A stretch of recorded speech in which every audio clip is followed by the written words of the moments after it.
What's up, guys? It's my channel, True MMA 7. I'm here to talk about UFC 227, my fight predictions. Now let's go ahead and get started. First fight on the main card is going to be a middleweight bout with 17-6 Thiago Santos versus 13-3 Kevin Holland. Now Thiago is coming off a loss. He's a knockout artist and he has a lot of UFC experience, a lot of fights in the UFC, while Kevin is making his UFC debut. He's coming off the Contender Series. He's a great fighter, all-around fighter. He has a good amount of submission and knockout wins, and he's on a 4-fight win streak. But Thiago Santos is on another level. I feel like this is going to be a big jump in competition. We'll see how he prepares. I wish him best luck, but I got Thiago on this based off the experience and based off the skill set. And yeah, Thiago, I got Thiago by knockout, if not a unanimous decision. I feel like he's better all around on the feet, and this is gonna be a big test for Kevin. If he can get past Thiago, you know, I can see big things for him. So best of luck to both of these fighters. But I got Thiago, and yeah, well, let's get into the next fight. It's gonna be a women's strawweight bout with 10-1 Polyana Viana fighting 6-2 JJ Aldridge. Now Polyana Viana this is her second UFC fight. She's on a 6-fight win streak, and she has a good amount of knockout wins and submission wins, while JJ Aldridge is on a 2-fight win streak. She's been in the UFC for a few fights longer, not too many, but a few more. JJ's more of an all-around fighter. She's more of the get the decision type win fighter. She doesn't have too many knockouts. I believe she only has 2 on the record, but she has a small record, so you know that's understandable. And she's a brown belt in Brazilian Jiu-Jitsu and Taekwondo expert. So I see this fight staying on the feet. I see Polyana dominating on the feet, and if it goes to the ground, I see her dominating as well there too. But it'll be interesting to see both these fighters. I got Polyana actually winning by unanimous decision. I feel like it's going to stay on the feet.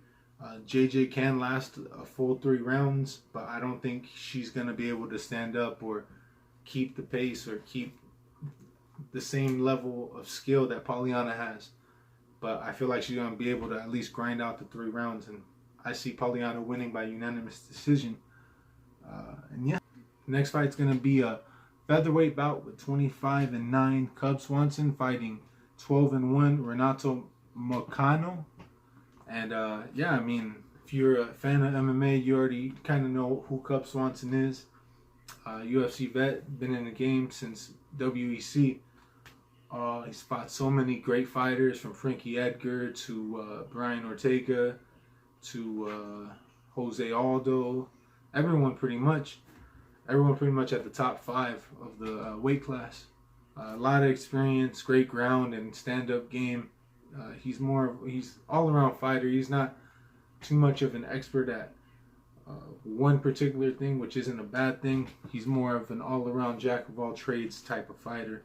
While Renato, he's more of a submission specialist. He won his last fight, but he has no KOs on his record. And that doesn't necessarily mean that he doesn't have power or he doesn't have a good stand-up, but just shows that, you know, he might not be looking for the stand-up too often. He's going to be looking to take to the ground. But I don't see him taking it to the ground with Cub. I feel like Cub's going to overall have the better skill set everywhere. He might not be as good as Renato on the ground, but I think he has enough skills to keep it on the feet and make sure it doesn't get to the ground. Cub has been submitted a few times when he has lost, but I see him being able to defend and make sure he keeps it on the feet. I got Cub winning by knockout, if not a decision unanimous. It's going to be a lot of decisions in my opinion. Besides the next 2 fights, which I think are going to be crazy. And getting into that is our co-main event, which is a flyweight bout with 27-2-1 Demetrius Johnson, the champ, fighting 12-2 Henry Cejudo. And Demetrius Johnson's a beast. If you don't know who he is, he's been the champ for a while in the flyweight division. 11 title defenses, most in UFC history. He's great everywhere. You know, he has pretty much no weaknesses, and he's pretty much the embodiment of what a true champ is, where he can do it anywhere. He's even shown that he can get through adversity, and by being rocked a few times in a few fights, but he always goes in, gets it done, gets the job done, and it's a great fighter. But on the other hand, we got Henry Cejudo. It is a rematch, and it's always easier for the person who lost in the rematch because they can assess what they did wrong and try to fix that. But then again, Demetrius is always upgrading his skills, always sharpening his tools, and we'll see how he can handle it. I don't know how Henry's going to take this plan. I think the best way might be the feet, since Demetrius has been rocked. He has to get in quick, get out. But it's harder said than done, so I'm not too sure. I don't think he's going to want to wrestle with Demetrius, but we'll see. I'm not too sure how Henry's coming into the fight. And I believe that Demetrius is going to win, but I want to...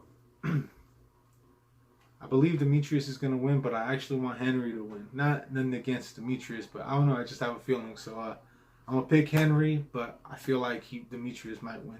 I know that's a back and forth type of statement, but, you know, it is what it is. And, yeah, Henry Cejudo, best of luck. Best of luck to all these guys. So the next fight is the main event, a bantamweight fight with 15-3 TJ Dillashaw fighting 11-1 Cody Garbrandt. Now this fight is going to be an amazing fight. I see it staying on the feet. It's going to be a game of inches. Now with TJ, 3-fight win streak. He just knocked out Cody. Cody's coming in. Like I said before in the last match, when it's the rematch, the person who loses always has a little bit more of an advantage because they can see what they did wrong. Where the champ, since he won, he can fix a few things, but you know, he had the better result. So we'll see how Cody comes in and approaches this. I mean, they're both tough, they're both durable, they both have great stand-up. You got Cody, more of a crisp boxer. He uses his kicks, and like DC and Rogan were talking about in the first fight, doesn't utilize them as much as TJ does.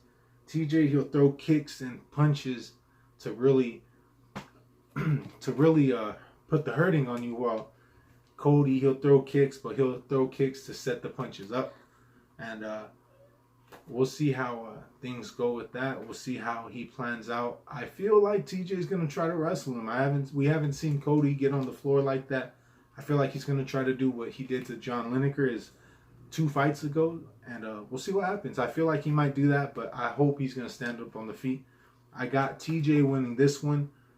There's a lot of pressure on Cody. Cody's emotional. Not that that's a bad thing, but he's looking to not only redeem himself, but redeem his team. And that's a lot of pressure. You know, not only that, they trash talk all the time. That must get him heated up. And I feel like there's more on him. And we're going to have to see how that plays out in the fight. He's a great fighter. He's tough. And I don't think it should affect him. But these are things just to know. I got TJ winning, though. I got TJ winning by knockout. I see him knocking him out probably in the 3rd round. I'm going to call it 3rd round. I feel like TJ's going to try to grapple with him in the beginning, tire him out, beat him up, and then break him, and then knock him out. I see that happening, but we'll see. Fight game's always crazy. You can never predict the correct situation in a fight, and that's why I love it. So, thank you for watching. If you're new, obviously you're probably wondering, the setting's all stupid, but you know, I'm barely starting, trying to upgrade it, you know, eventually build up my videos, and appreciate it. Thank you very much. Another thing I wanted to talk about is the research on the fighters. I do a little bit of research, and I try to give a little bit, but I don't want to talk too much. It will get better. The more I do it, the more I'll learn about fighters, and then once they keep reoccurring and I see them again on a different card, I'll have a better understanding and a better way to explain and describe them. So, yeah, stick with me. Getting better. I'm trying to be consistent. Watch my other video if you haven't. It's some MMA news. And, yeah, my name is Gabriel. This is True MMA and True MMA 7. And thank you very much.